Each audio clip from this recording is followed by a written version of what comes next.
Hi everyone, welcome to my channel. I hope you all are doing well. आज की video में हम देखेंगे communicable and non communicable diseases. Communicable and non communicable diseases क्या होती हैं, उनका डिफरेंस क्या होता है, एंड बहुत सारी जो कम्युनिकेबल डिजीज़ेस हैं like bacterial, viral, fungal diseases, उनके नाम, उनके कॉजेटिव एजेंट्स, वो सारी चीज़ें हम आज इस वीडियो में पढ़ेंगे। इससे पहले भी मैंने जनरल साइंस के कुछ टॉपिक्स अपने चैनल पे डिस्कस किए हैं। इफ़ यू वांट टू सी तो आप लोग प्लेलिस्ट में जाके चेक कर सकते हैं, लिंक मैं डिस्क्रिप्शन बॉक्स में डाल दूँगी। स्टार्ट करते हैं video. First of all, what is health? Health क्या है? Health is the state of physical, mental and social wellbeing. तो हम किसी पर्सन को कब कहेंगे कि पर्सन जो है वो हेल्दी है? जब वो physically, mentally and socially wellbeing होगा तो हम कहेंगे कि ये जो पर्सन है ये हेल्दी पर्सन है। Then what is disease? अब डिज़ीज़ कब बोलेंगे? डिज़ीज़ किसको बोलेंगे हम? A disease can be defined as a condition और state of discomfort and it can be either due to structural disorder और functional abnormality in the body. जब भी हमारी बॉडी में कोई डिस्कम्फर्ट की कंडीशन होगी तो हम कहेंगे कि पर्सन जो है वो डिजीज़्ड है। एंड ये जो डिस्कम्फर्ट है हमारी बॉडी में, ये किसी भी तरीके से हो सकता है। It can be due to structural disorder और functional abnormality in the body. Functional abnormality in the body क्या हो गया कि जैसे जो हमारे बॉडी ऑर्गन्स हैं जब वो नॉर्मली फंक्शन करते हैं तो हमारी बॉडी जो है वो हेल्दी स्टेट में रहती है, लेकिन जैसे ही हमारे जो बॉडी ऑर्गन्स हैं उनमें कुछ अबनॉर्मेलिटी आने शुरू हो जाती है, हमारे जो ऑर्गन्स हैं वो प्रॉपरली अपना फंक्शन परफॉर्म नहीं कर पाते हैं, तो हमारी बॉडी क्या हो जाती है? डिजीज़्ड। अब जो है based on the duration, disease can be of two types.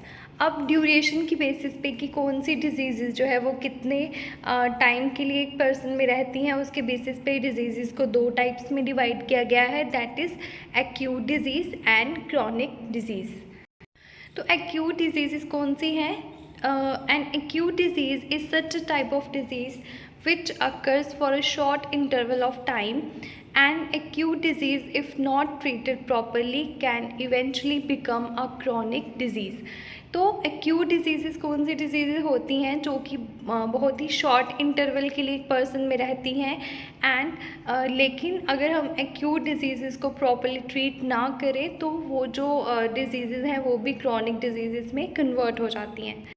तो बहुत सारी एग्जांपल्स हैं एक्यूट डिजीज़ की, लाइक कॉमन कोल्ड, कफ, फीवर, बर्न एक्सेट्रा। तो ये सारी जो प्रॉब्लम्स हैं ये हमें शॉर्ट इंटरवल के लिए रहती हैं, और जब हम इनका ट्रीटमेंट लेते हैं तो ये हमें ठीक भी हो जाती हैं। लेकिन अगर हम इनको क्योर ना करें, इनका ट्रीटमेंट ना हम प्रॉपरली करें तो ये एक्यूट डिजीज़ भी क्रॉनिक डिजीज़ हो सकती हैं। देन क्रॉनिक डिजीज़ क्या होती हैं? They are the disease which last for a long period of time.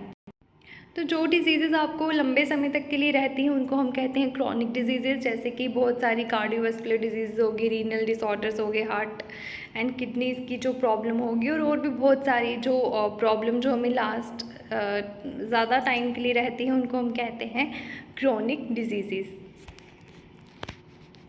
Then पहले हमने पढ़ा कि on the basis of duration disease दो टाइप्स के होते हैं। Now on the basis of communicability disease are again categorized into two types.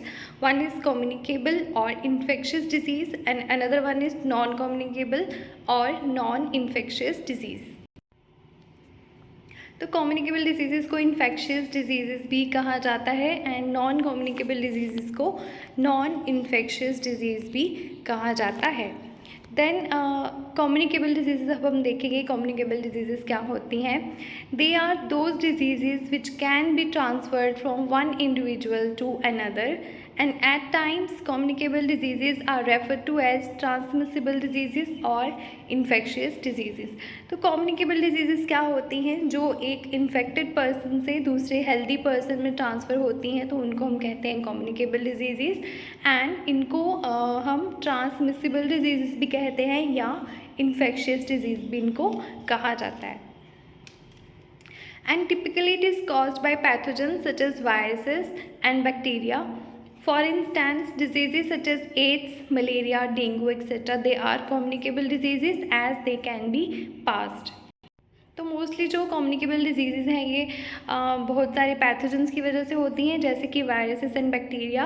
And for example disease such as AIDS, malaria, dengue, ये सारी कम्युनिकेबल डिजीज़ हैं क्योंकि ये एक इन्फेक्टेड पर्सन से दूसरे हेल्दी पर्सन में ट्रांसफ़र हो सकती है। Then there are different ways by which these communicable diseases can be transferred. तो इसमें पहला है जैसे कि आपको कम्युनिकेबल डिजीज़ जो हैं ये आपको स्प्रेड हो सकती हैं एक इन्फेक्टेड पर्सन से हेल्दी पर्सन में by different method such as touch, oral exchange from the infected person, contact with the contaminated subject, surface or object, then consuming contaminated food and water, bites from insects that cause such diseases, for example malaria, or through the air such as tuberculosis. तो ये बहुत सारे ways हैं जिससे आपको communicable disease जो है वो स्प्रेड हो सकती हैं। देन और भी बहुत सारी एग्जांपल्स हैं कम्युनिकेबल डिजीज़ की, कुछ मैंने यहाँ पे मेंशन की हैं, like common cold, hepatitis, chicken pox, SARS, flu, mumps, malaria, herpes, STDs, measles, Lyme disease. तो ये सारी जो हैं ये एग्जांपल्स हैं कम्युनिकेबल डिजीज़ की। इसके अलावा भी बहुत सारी डिजीज़ हैं जो कि मैंने यहाँ पे मेंशन नहीं की हैं, तो आप वो भी याद रख सकते हैं। तो इसमें आपको यही क्वेश्चन पूछा जा सकता है, आपको डिज़ीज़ का नाम दिया जाएगा और आपको पूछा जा सकता है कि ये बैक्टीरियल डिज़ीज़ है, वायरल डिज़ीज़ है या फंगल डिज़ीज़ है, या आपको डिज़ीज़ का नाम देके ये पूछा जा सकता है कि इस डिज़ीज़ का कॉजेटिव एजेंट क्या है, यानी कि ये डिज़ीज़ जो है वो किस ऑर्गेनिज्म की वजह से होती है। तो यही सारे क्वेश्चंस जो हैं इस टॉपिक्स में से पूछे जा सकते हैं। देन अब हम पढ़ेंगे bacterial disease in humans. There are variety of bacteria that cause disease in humans. बहुत सारे बैक्टीरिया हैं जो कि डिफरेंट डिजीज़ कॉज करते हैं ह्यूमंस में। तो यहाँ पे मैंने कुछ इंपॉर्टेंट डिजीज़ के नाम और उनके कॉजेटिव एजेंट्स मेंशन किए हैं। आप लोग और भी डिजीज़ इसमें पढ़ सकते हैं और आप अपने नोट्स में ऐड कर सकते हैं। पहली है पल्मोनरी ट्यूबरक्लोसिस। तो पल्मोनरी ट्यूबरक्लोसिस जो है ये होती है through Mycobacterium tuberculosis. It is the name of bacteria. तो ये आपको याद रखना है कि माइकोबैक्टीरियम ट्यूबरक्लोसिस की वजह से क्या होता है, पल्मोनरी ट्यूबरक्लोसिस। एंड ट्यूबरक्लोसिस जो है ये इफेक्ट करता है लंग्स को ह्यूमंस में। देन आती है diphtheria. Diphtheria is caused by corynebacterium diphtheria and another one is cholera. Cholera is caused by the bacteria vibrio cholerae. Vibrio cholerae जो है बैक्टीरिया ये कंटामिनेटेड वाटर में प्रेजेंट होता है। तो अगर आप कंटेमिनेटेड वाटर इनटेक करते हैं तो ये डिजीज़ होने के चांसेस आपको रहते हैं। Then leprosy. Leprosy is caused by mycobacterium leprae. Another one is pertussis. Pertussis is caused by Botrytis pertussis. Then another disease is tetanus. Tetanus is caused by the bacteria Clostridium tetani. This is the name of bacterium. Then another one is plague. Plague is caused by Yersinia pestis. Another disease is gonorrhea. Gonorrhea is caused by Neisseria gonorrhoeae. Then syphilis. Syphilis is caused by the bacteria Treponema pallidum. तो ये जो है ये STDs है। Then another disease is salmonellosis. It is caused by the bacteria salmonella enteritis. तो आप लोग इस टेबल का स्क्रीनशॉट भी ले सकते हैं और अपनी नोटबुक पे नोट डाउन भी कर सकते हैं। ये टेबल आपको रिवाइज करने में इजी रहता है एग्ज़ाम के टाइम पे कि कौन सी डिजीज़ जो है वो किस ऑर्गेनिज्म की वजह से होती है। Then there are various diseases which are caused by fungi in humans. तो फंगस की वजह से भी बहुत सारी डिजीज़ जो हैं हमें स्किन प्रॉब्लम्स रहती हैं ह्यूमंस पे। तो ऐसी ही कुछ डिजीज़ मैंने यहाँ पे मेंशन की हैं जिनके नाम और कॉजेटिव एजेंट्स आपको याद रखने हैं। First one is candidiasis. तो ये एक स्किन प्रॉब्लम होती है and it is caused by the Candida albicans. Then another disease is cryptococcal meningitis. It is caused by the Cryptococcus neoformans. Another is ringworms. Ringworm is caused by Mycosporum, Trichophyton and Epidermophyton. ये सारे जो है ये fungus है, इनकी वजह से ही ये प्रॉब्लम होती है. Another is histoplasmosis. Histoplasmosis is also a fungal disease and it is caused by Histoplasma capsulatum. Another is mucormycosis. Mucormycosis जो है ये भी बहुत ही ज़्यादा ख़राब डिजीज़ मैं कह सकती हूँ होती है, and it is caused by the mucormycetes. Another one is aspergillosis. और एस्परजिलोसिस जो है ये होता है by the infection of aspergillus. Aspergillus is the name of the fungal species. तो इन सारी डिजीज़ को क्योर करने के लिए, जैसे मैंने पहले बैक्टीरियल डिजीज़ बताई, उस केस में भी आपको इसके जो ट्रीटमेंट के लिए बहुत सारी एंटीबायोटिक्स रिकमेंड की जाती हैं, एंड एंटीबैक्टीरियल जो है ड्रग्स आपको दिए जाते हैं. And in case of fungal infection भी आपको बहुत सारे जो है वो एंटी फंगल ड्रग्स जो है वो जो रिकमेंड किए जाते हैं for the treatment of fungal disease. Then there are various diseases which are caused by the viruses in humans. तो कुछ मैंने यहाँ पे मेंशन किए हैं डिजीज़ एंड उनके कॉजेटिव एजेंट्स के नाम, name of the viruses and the disease caused by them. तो you can take the screenshot of this table also. इसके अलावा भी आपको अगर कोई वायरल डिजीज़ आप कहीं से पढ़ते हैं तो वो भी आप अपने नोट्स में ऐड कर सकते हैं. मैंने कुछ इंपॉर्टेंट यहाँ पे मेंशन किए हुए हैं. फॉर एग्जांपल स्मॉल पॉक्स जो है it is caused by the variola major and variola minor virus. Then common cold जो है ये होता है by rhinoviruses. Then we have mumps जो है it is again a viral disease which is caused by the mumps orthorubella virus or mumps virus. Then we have herpes जो है ये होती है by the herpes simplex virus. Then influenza is caused by the influenza virus A, B, C and D. Then we have COVID-19 is caused by the severe acute respiratory syndrome coronavirus 2, that is SARS-CoV-2. Then AIDS, that is acquired immune deficiency syndrome. It is caused by the HIV virus, that is human immunodeficiency virus.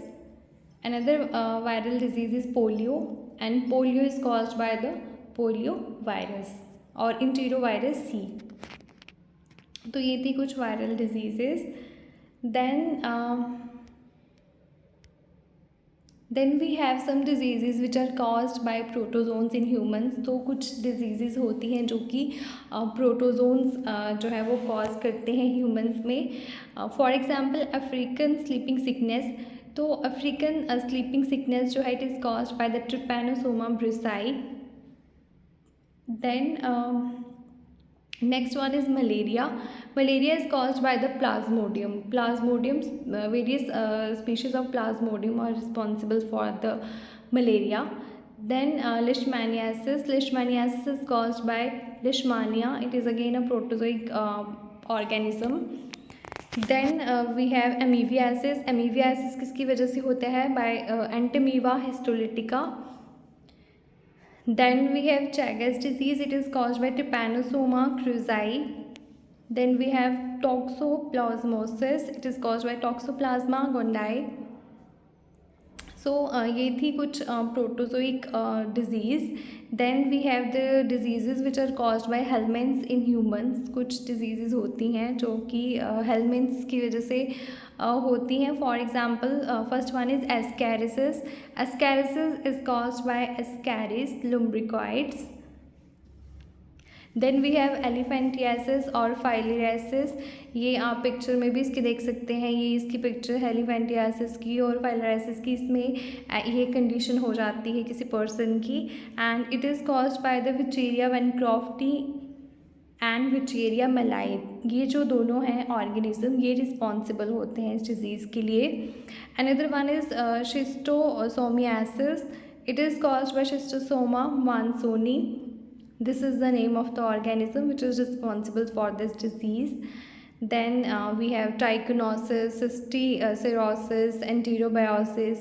तो ये सारे जो हैं ये disease जो है ये होती हैं बाय द हेलमिन्थ्स, ये नाम भी इनके यहाँ पे मेंशन किए हुए हैं, टीनिया सोलियम, एंटीरोबायोसिस, वर्मिकुलरिस पिनवर्म। देन अब हमने देखा कम्युनिकेबल डिजीज़ जो हैं वो बहुत सारे मेथड से स्प्रेड होती हैं, बहुत सारी डिजीज़ हैं like bacterial, fungal, viral, protozoan, helminths. तो ये सारी जो हैं ये आती हैं अंडर कम्युनिकेबल डिजीज़ में, और इनको इन्फेक्शियस डिजीज़ भी कहा जाता है because they can transfer from one infected person to another healthy person. Now we have non communicable disease. Non communicable disease वो डिजीज़ होती हैं जो एक पर्सन से दूसरे पर्सन में ट्रांसफ़र नहीं होती हैं। जिस पर्सन को ये प्रॉब्लम होगी उसकी बॉडी तक ही ये डिज़ीज़ सीमित रहेगी, ना कि दूसरे पर्सन में ट्रांसफ़र होगी। अब बहुत सारी डिजीज़ हैं जो कि नॉन कम्युनिकेबल डिजीज़ की कैटेगरी में आती हैं। For example cardiovascular disease, chronic respiratory disease, diabetes. तो ये सारी जो प्रॉब्लम्स हैं ये इंडिविजुअल की अपनी बॉडी तक ही सीमित रहती हैं, ना कि दूसरे हेल्दी पर्सन में ये प्रॉब्लम जो है ये स्प्रेड होती हैं। इसके अलावा भी बहुत सारी नॉन कम्युनिकेबल डिजीज़ हैं जिनके नाम मैंने यहाँ पे मेंशन किए हुए हैं। For example hypertension, dyslipidemia, obesity, metabolic syndrome, rheumatoid arthritis, cerebrovascular disease, osteoporosis, degenerative disease, sarcopenia, depression, cognitive impairment, neurodegenerative disease. तो ये बहुत सारी जो है डिजीज़, ये सारी की सारी क्या है, नॉन कम्युनिकेबल। तो अब आपको मोस्टली जो क्वेश्चंस हैं वो आपको नॉन कम्युनिकेबल डिजीज़ में से आपको ये पूछा जा सकता है कि ये जो किसी भी डिज़ीज़ के लिए आपको ऑप्शंस में ये पूछा जा सकता है कि ये कम्युनिकेबल है, नॉन कम्युनिकेबल है, या इसका ऑर्गेनिज्म कॉजेटिव एजेंट क्या है। तो इसी तरीके के क्वेश्चंस जो हैं आपको इस टॉपिक्स में से बन सकते हैं, लेकिन ये बहुत ही इंपॉर्टेंट टॉपिक है। नेक्स्ट वीडियो में हम देखेंगे वाइटामिन्स कितने टाइप्स की होती हैं, and the diseases which are caused by the deficiency of vitamins. So I hope आपको आज की वीडियो हेल्पफुल लगी होगी। Thanks for watching.